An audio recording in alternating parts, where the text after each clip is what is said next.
본문이 길기도 하지만 어렵기도 합니다. 그렇죠. 히브리서 저희들이 계속 나누고 있는데 내용이 조금 어렵기도 해요. 그러나 핵심을 붙잡으시면 됩니다. 핵심은 예수 그리스도가 누구이신가입니다. 주님이 누구이신가. 우리가 예수님을 조금씩 더 알면 알수록 그분과 가까워지고 친해질 수 있습니다. 우리가 알고 있는 예수님, 여러분이 알고 있는 예수님 많지만 우리가 이렇게 히브리서에 나타난 예수님의 모습, 특별히 하나님과 우리 사이에 중보자 중에 최고의 중보자 되신 예수님, 바로 대제사장 되신 예수님에 대한 말씀을 계속 나누는 중입니다. 한국 사람들은 어느 나라나 마찬가지겠지만 다 높아지는 거를 좋아하고 높아진 사람들을 보고서 말하는 표현들이 있습니다.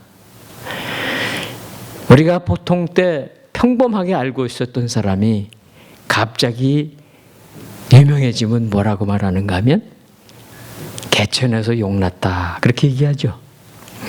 우리 말의 표현이죠. 우리 속담과 같이. 개천에는 미꾸라지나 송사리밖에 살지 않습니다. 큰 물고기는 살 수 없어요. 그런데 거기서 어떻게 큰 이런 인물이 나겠느냐. 놀랍다, 그런 뜻이겠죠. 우리들이 살아오면서 이렇게 때로는 높아지기도 하고 또 때로는 그렇지 않을 때도 있어요. 누구나 다 높아지는 거는 좋죠. 기쁘고 또 받아들일 수 있는데 낮아지는 거는 사실 힘듭니다. 우리가 어떤 자리에 있다가 낮은 자리로 이렇게 가는 거 참 힘듭니다. 사는 삶의 자리도 그렇습니다. 우리의 삶의 규모도 그렇습니다. 우리가 큰 집에 살다가 작은 집으로 이사 가면 참 마음이 힘듭니다. 그렇죠? 세상에서는 이렇게 높아지는 사람을 보면서 뭐라고 얘기하는가 하면, 저 사람은 능력이 있어서, 아니면 탁월한 부분이 있어서 그렇게 됐을 거야. 그렇지만 이것은 세상적인 판단이죠. 그러면 또 반대로 낮아지면 뭐라고 말합니까? 무능해서 그렇다고 말합니다. 세상적인 이런 판단이 우리 믿는 사람들에게는 맞지 않습니다. 전혀 맞지 않습니다. 우리들이 높아지는 것, 낮아지는 것, 이 모든 것은 하나님이 행하시는 일이라고 그렇게 고백하는 저와 여러분 되시기를 바랍니다. 하나님이 행하시는 것입니다.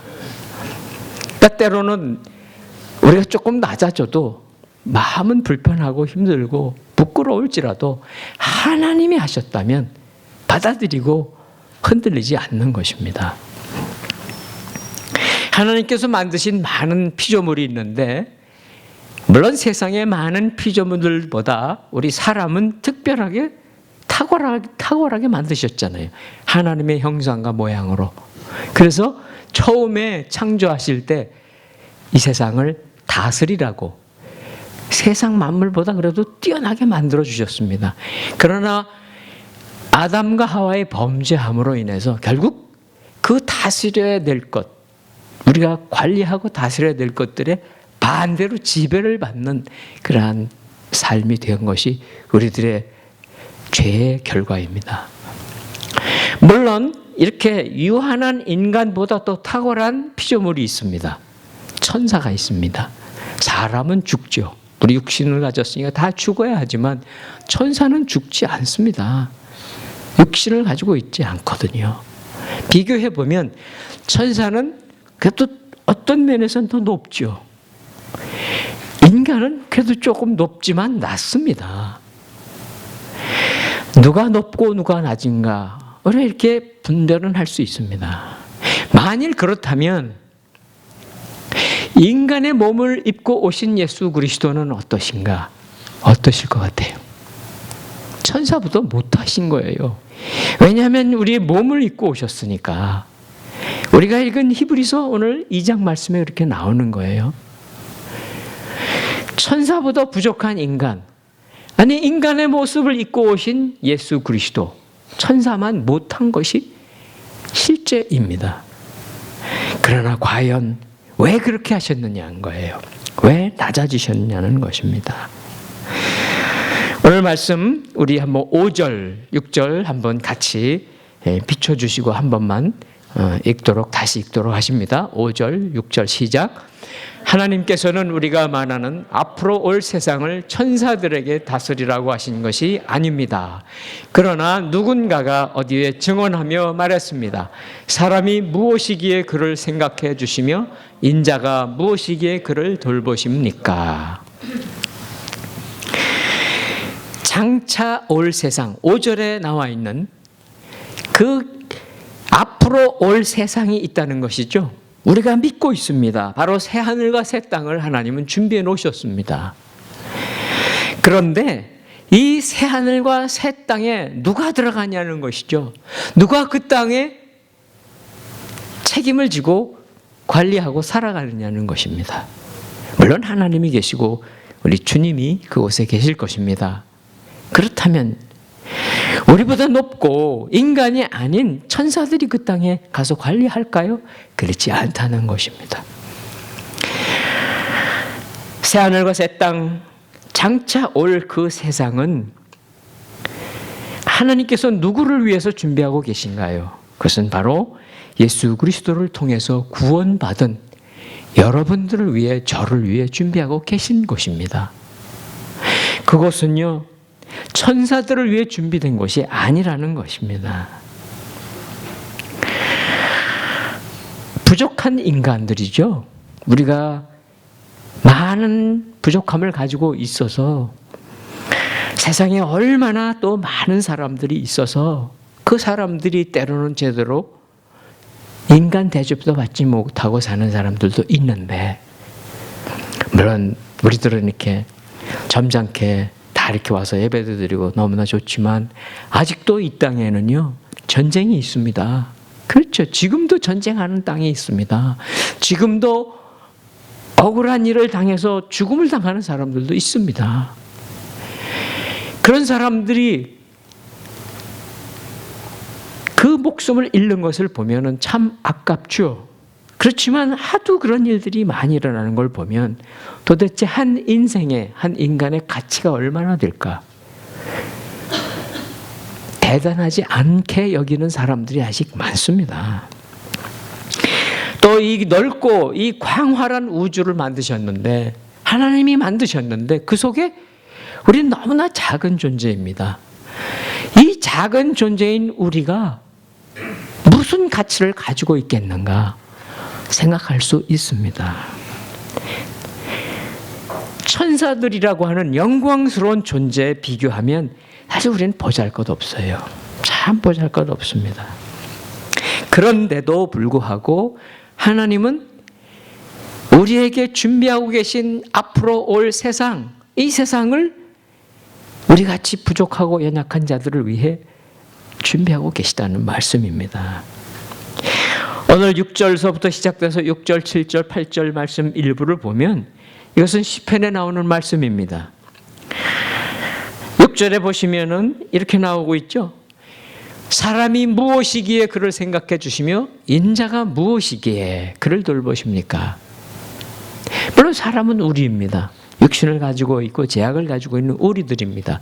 하나님 처음 우리를 존귀하게 만들어 주셨지만 우리는 어떻게 됐습니까? 타락했습니다. 범죄했습니다. 모든 하나님이 처음 만들어준 모습들이 다 깨져버린 거예요.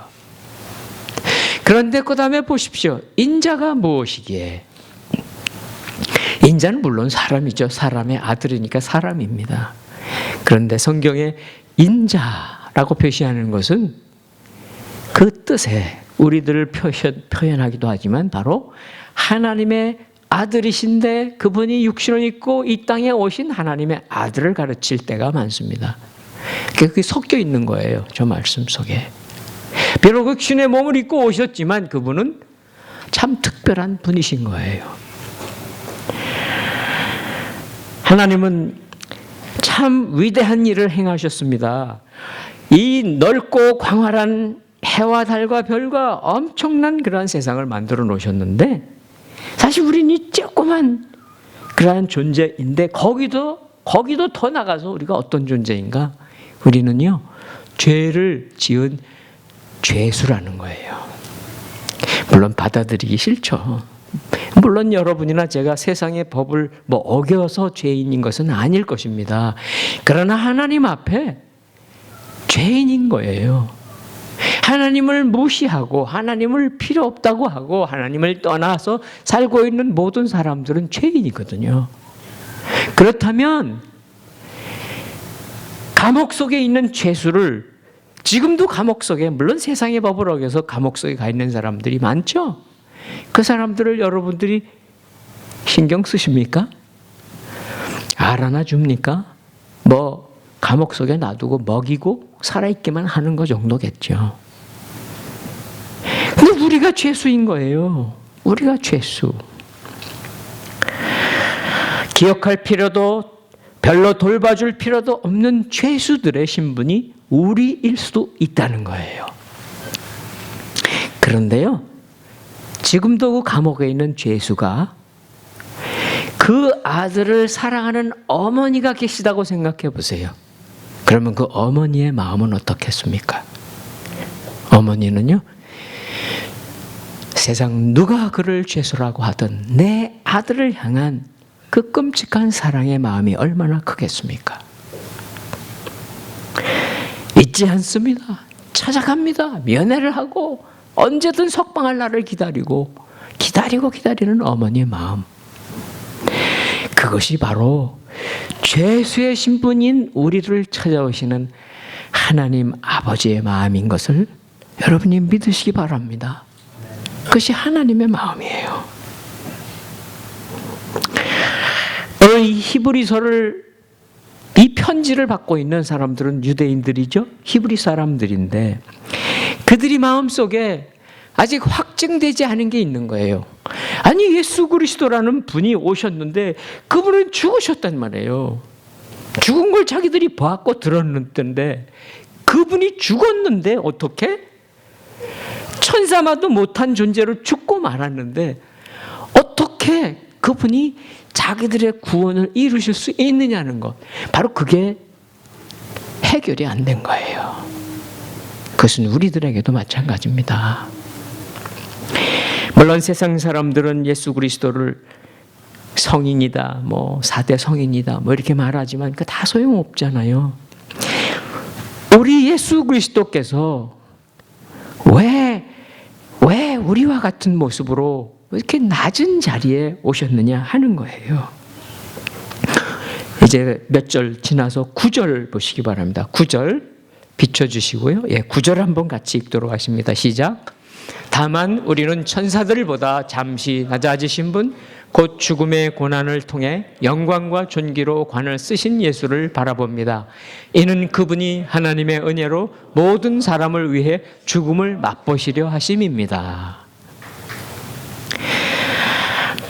그리스도께서 낮아지셨습니다. 낮아지신 예수 그리스도. 하나님이신데, 그분은 원래부터 하나님이신데 그분이 인간이 되신 낮아지심은 참으로 엄청난 낮아지심입니다. 거기까지만 했어도 또 괜찮아요. 그런데 거기서도 인간 중에서도 가장 낮은 존재가 되십니다. 출생서부터 그렇죠. 그분이 태어난 곳도 얼마나 누추한 곳에 태어났고 태어나면서부터 쫓김을 당하고 그렇게 사셨습니까? 일생을 그렇게 사시고 결국은 십자가에 못 박혀 죽으시는 그러한 비참한 인생으로 사셨잖아요. 낮아지고 더 낮아진 분, 우리 2015년 온누리교회 표잖아요. 낮은 곳으로 더 낮은 곳으로 가신 분은 예수 그리스도세요. 그 이유는 바로 죄수인 우리를 죄로 인해 비참한 모습으로 감옥에 갇혀 있는 우리들을 찾아오신 것입니다. 그래서 우리들을 건져주시기 위해서 그렇게 낮아지신 것입니다. 그런데 오늘 9절에 있는 말씀처럼요, 보세요. 죽음의 고난을 통해, 예수 그리스도께서 죽음의 고난을 통해 다시 영광과 존귀로 관을 쓰시게 됩니다. 뿐만이 아닙니다. 그 놀라운 영광과 존귀를 예수 그리스도께서 다시 회복하시면서 우리 모두를, 죄수였던 우리들을 영광과 존귀한 존재로 다시 바꿔주시는 놀라운 능력을 행하시는 거예요. 그것이 바로 낮아지신 예수 그리스도께서 우리에게 행해 주시는 놀라운 구원의 능력이심을 믿으시기 바랍니다. 그런데 생각해 보세요. 우리들이 뭐 한 것도 없이, 내세울 공로도 없이 이렇게 하나님의 영원한 나라로 준비되어 있고 갈 수 있게 다 자격도 주었고 영광과 존귀로 우리도 이렇게 만들어 주는 것을 바라보면서 우리에게 공격하는 존재가 있습니다. 주님께서는 2000년 전에 십자가에 죽으셨지만 다시 오실 것입니다. 언제 오실지 다시 오실 것입니다. 주님이 이 땅에 오셔서 다시 오시는 그 시간 동안에 주님은 그 어둠의 세력을 다 묶어놓고 가신 것은 아니에요. 지금도 활동을 합니다. 그러나 주님이 다시 오시는 그날은 꼼짝 못하게 묶고 깊이를 알 수 없는 그 무저경에 집어넣어 버릴 것입니다. 그러면 그동안에 어떻게 되냐고요? 지금은 제한적이지만 어둠의 세력은 활동하고 있어요. 그러니까 마귀의 입장에서 생각해 보세요.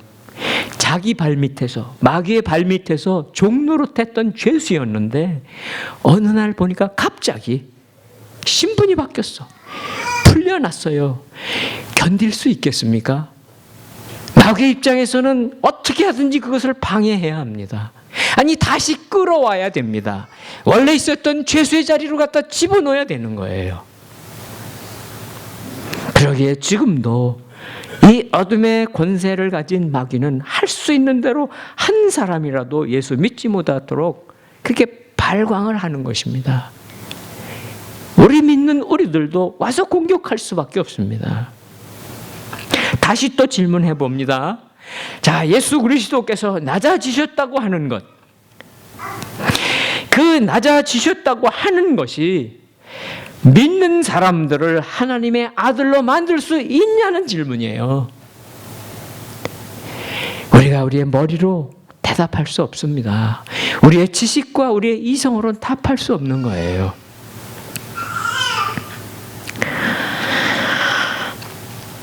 하나님은 영원한 영광 가운데 계시는 분이잖아요. 하나님은 하나님이고 하나님이시고 우리는 인생입니다.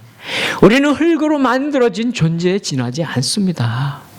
하나님과 우리 사이는 너무나 먼 거리가 있습니다.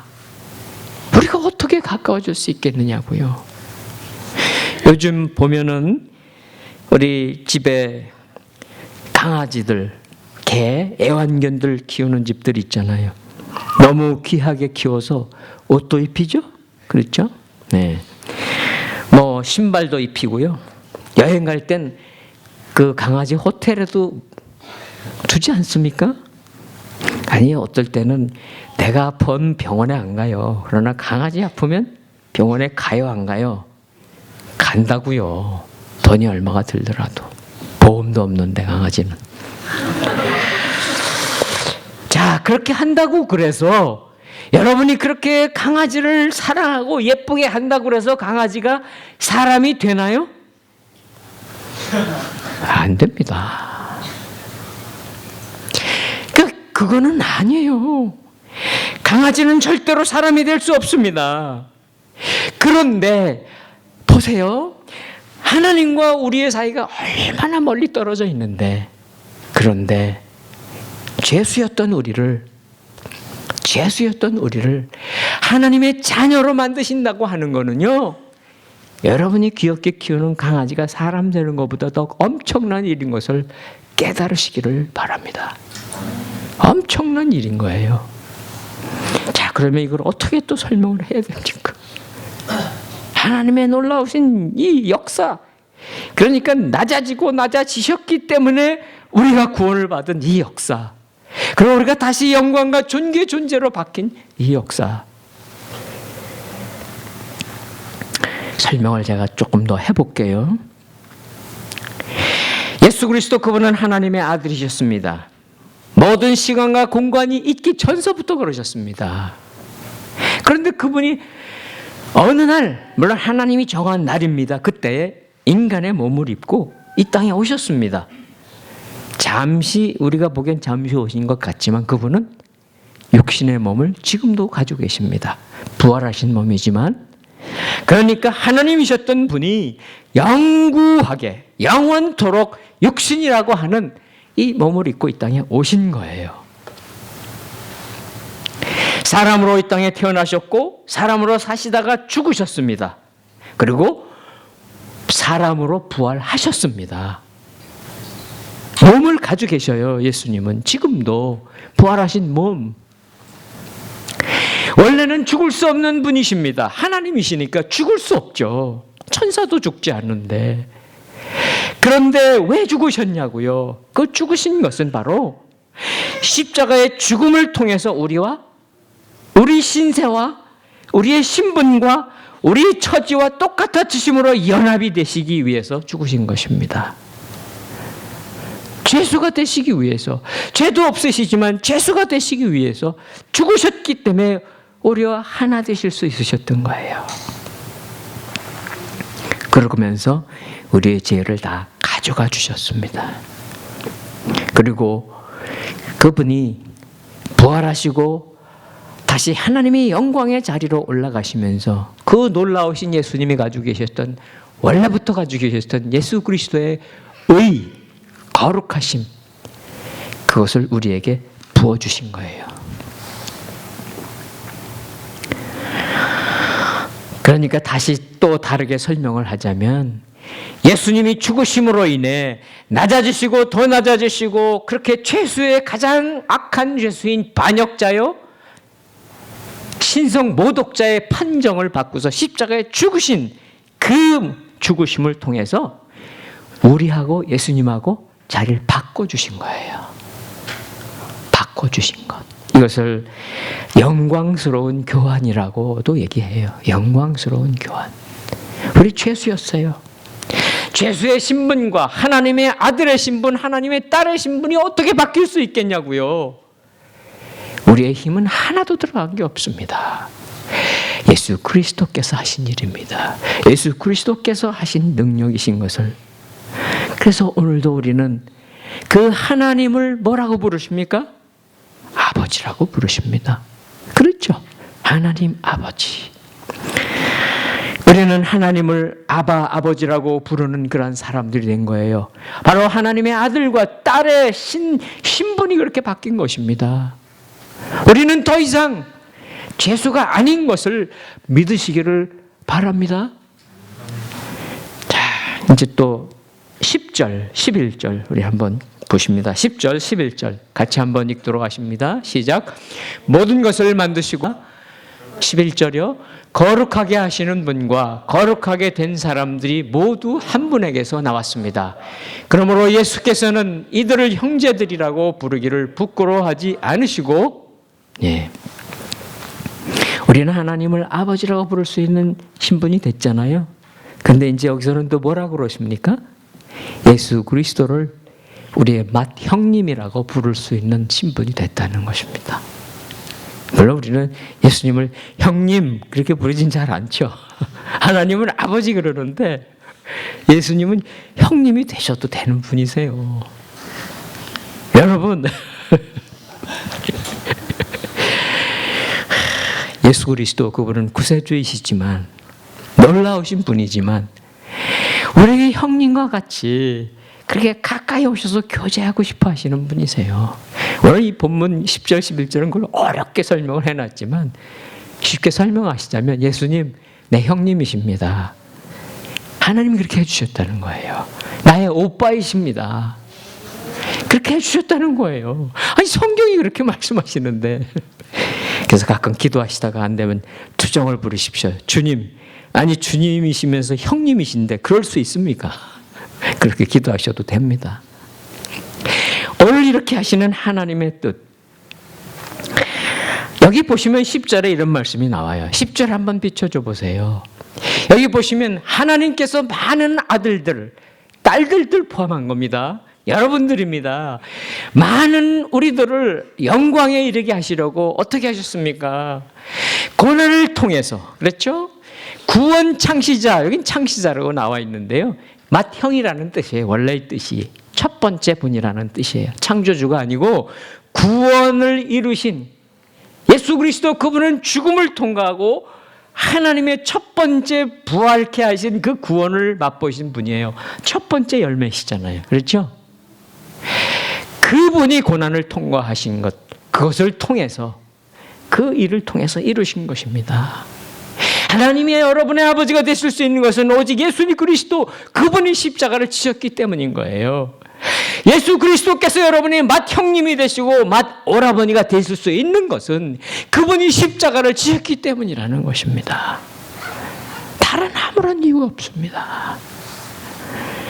사실 주님은 이 고난이라고 하는 이 고난을, 이 통과하신 일, 얼마나 마음이 힘드셨겠습니까? 얼마나 육신적으로 고통을 당하셨겠습니까? 이분이 조롱을 당하셨습니다. 제자들에게 배신도 당하셨습니다. 동족들에게로부터 엄청난 그런 핍박을 당하셨어요. 정말 죄인 중에 가장 비참한 죄인이 되시고 말았잖아요. 그것을 다 감당해야 됐던 거예요. 다 나 때문에, 여러분 때문에. 그러면서 바로 여러분들을, 저를 동생 삼으려고 하셨다는 거예요. 그 11절에 나오는 거예요. 11절 보세요. 예수께서는 이들을 형제들이라고 부르기를 부끄러워하지 않습니다. 예수님은 여러분을 향해서 사랑하는 내 동생이라고 말씀하신다는 거예요. 내 사랑하는 내 누이 동생, 내 사랑하는 내 형제라고 말씀하고 계시다는 거예요. 그분이 지금도 살아계셔서 하나님 보좌 우편에 계셔서 저와 여러분을 향해서 그렇게 부르고 계심을, 그 음성을 들으시기를 축원합니다. 오늘도 그렇게 하고 계시는 거예요. 하나님이신 그분이 사실 이렇게 고통 안 당하셔도 돼요. 하나님은 전능하시잖아요. 그렇죠? 모든 걸 다 아실 수 있어서 무에서 유를 만드셨잖아요. 그렇다면, 하나님이 전능하시다면 그런 생각을 한번 해보세요. 저 죄수도 전능하시니까 너 죄 없는 걸로 이렇게 해줄게. 그런데 그게 안 되는 거예요. 그냥은 안 되는 거예요. 왜냐고요? 다른 건 다 하실 수 있습니다. 없는 걸 있게 하실 수 있습니다. 아니 돌멩이를 들어서도 아브라함의 자손을 만들 수 있는 분이 하나님이시잖아요. 그런데 왜 우리 죄진 거를 죄 없는 자라고 그냥 바꿔버리면 안 되냐, 그거예요. 그렇게는 안 되는 거예요. 그게 안 되기 때문에 하나님이 이 땅에 오실 수밖에 없으셨습니다. 아무 죄도 없으신 분이 대신에 그 죄값을 치러야 되는 거예요. 그것이 바로 우리가 하나님이 공의로우신 하나님. 다른 것은 다 괜찮아요. 하나님에게 모든 우리가 부족함, 잘못한 것 다 괜찮아요. 아니 심지어 죄까지도 괜찮아요. 그러나 하나님은 그러한 모든 것을 값을 치르지 아니하면 우리를 하나님의 자녀 삼아줄 수가 없다는 거예요. 그래서 주님은 십자가에 피를 흘리셨습니다. 그 피로, 십자가의 보혈로 우리의 죄를 씻어 주신 거예요. 출애굽기에 우리가 유월절 어린 양의 그 피를 우리 집의 문 임방과 설주에 발랐던 집은 죽음의 천사가 지나갔잖아요. 마찬가지로 우리들은 죄 때문에 죽을 수밖에 없는 그러한 운명인데, 예수 그리스도의 십자가의 그 보혈을 내가 내 마음속에 믿음으로 받아들이고 마치 내 마음속에 문에 인방과 설주가 있는 것처럼 여러분 마음의 문을 닫고 열지 않습니까? 내 마음의 문을 여시고 그 문에 인방과 설주에 예수 그리스도의 피를 발랐다고 확신하고 선포하는 모든 사람들에게 우리는 더 이상 죄수의 자리에서 죽음의 자리에서 있지 않는 놀라운 하나님의 능력이 나타나게 되심을 믿으시기를 축원합니다. 이제 하나님은 나의 아버지십니다. 말씀드린 대로 예수 그리스도는 나의 맏형님이시고 나의 맏오라버님이 되십니다. 그렇게 사시는, 그리고 영광 가운데 사시는 저와 여러분 되시기를 축원합니다. 그러나 조심하십시오. 조심은 하셔야 돼요. 이제 하나님이 내 아버지시고 예수 그리스도께서 나의 맏오라버니시라면 어떻게 사셔야 되겠습니까? 어떻게 사셔야 되겠습니까? 아버지의 이름, 예수 그리스도의 이름에 먹칠하고 사시면 안 됩니다. 절대로 먹칠하고 사시면 안 된다는 거예요. 우리는 그러기에 오늘도 나와서 하나님의 이름을 높여드립니다. 예수 그리스도의 이름의 영광을 돌려드리고 찬양하며 경배하며 예배드리고 있습니다. 이것이 바로 우리들이 살아가야 될 삶입니다. 자, 이제 마무리할 때가 되어 갑니다. 15절 읽어보십시오. 15절 보여주세요. 시작. 또한 죽음이 두려워 평생 노예로 매여 사는 사람들을 풀어주시기 위함입니다. 모든 인생은 같습니다. 한평생 살아가면서 무엇을 제일 두려워하느냐? 죽음이에요, 죽음. 자리가, 일자리를 잃는 것도 두렵고 건강을 잃는 것도 두렵고 또 여러 가지 두려운 일이 많지만 결국 제일 두려운 것은 뭐냐? 굶는 것입니다. 굶는 것, 육신이 먹지 못하는 것, 목마른데 마시지 못하는 것. 왜 두려우냐고요? 그게 조금 더 지속되면 죽으니까 그래요. 죽으니까.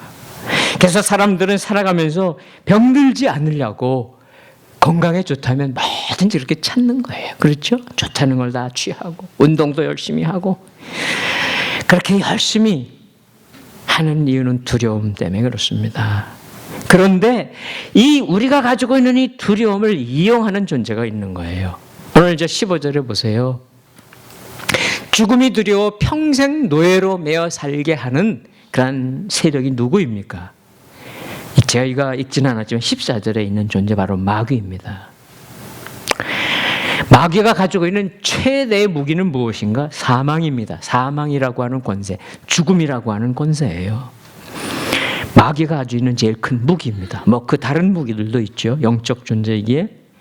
그러나 이 마귀의 가장 큰 무기가 어떻게 되었습니까?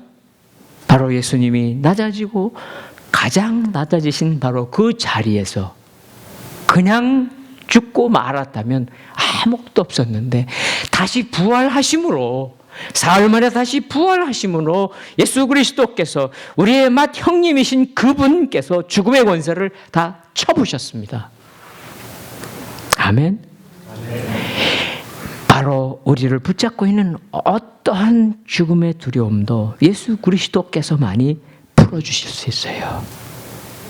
그러니까 그 조금 거슬러 올라가 보세요. 여러분이 굶는 문제, 목마른 문제, 무슨 문제, 그 모든 문제의 답은 이 세상에 있지 않습니다. 저와 여러분의 맏 형님, 맏 오라버니에게만 있습니다. 그분만이 해결해 주십니다. 우리 마지막으로 16절서부터 17절, 18절까지 읽고 마무리하겠습니다. 16, 17, 18절 비춰주십시오. 같이 읽습니다. 시작. 물론 그는 천사들을 붙들어 주시려는 것이 아니라 아브라함의 씨를 붙들어 주시려는 것입니다. 이러므로 그는 모든 것에서 형제들과 같아지셔야만 했습니다. 이는 하나님 앞에서 자비롭고 신실한 대제사장이 되셔서 백성의 죄를 대속하시기 위함입니다. 그는 몸소 시험을 받으시고 고난 당하셨기에 시험 받는 사람들을 도우실 수 있습니다. 16, 18절에 있는 내용도 쉽지는 않습니다. 그러나 핵심은 무엇입니까? 이스라엘 백성들에게 하나님 앞에 나갈 수 있는 가장 큰 중보자는 대제사장입니다. 물론 신약 교회 우리들에게는 제사장은 없죠. 그렇지만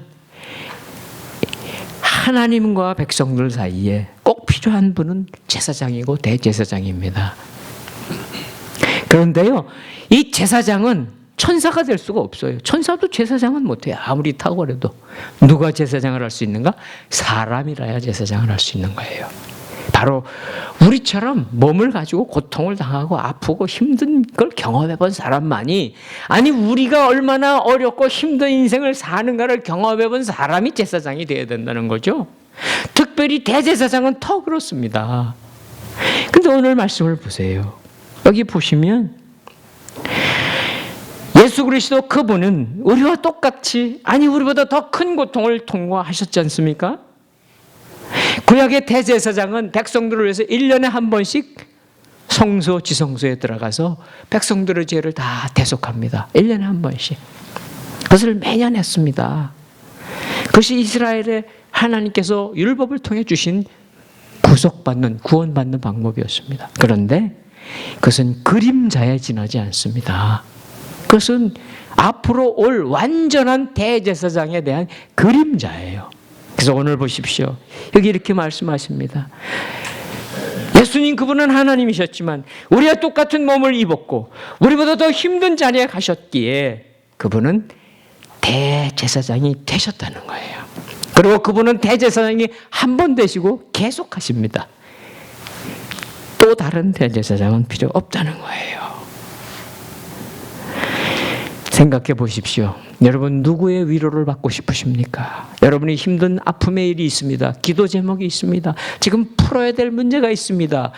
위로받고 싶은 사람이 누구냐고요? 내가 당하고 있는 문제와 비슷한 문제를 다 겪은 분이 와서 위로해 주시면 위로가 됩니다. 다른 분이 와서 위로가 안 됩니다. 그런데 우리 주님은 바로 우리들의 모든 상황 아십니다. 우리의 아픔도 아십니다. 우리가 때로는 얼마나 두려워하는지도 아십니다. 우리가 때로는 얼마나 비겁하게 살려고 하는지도 아십니다. 그러한 분이 우리의 지금 이 순간에도 대제사장이 되셔서 하나님 보좌 우편에 계신 거예요. 그래서 우리가 기도하고 우리가 간절히 부르짖고 신음할 때 그분은 대제사장의 역할을 지금도 하시면서 중보해 주고 계세요.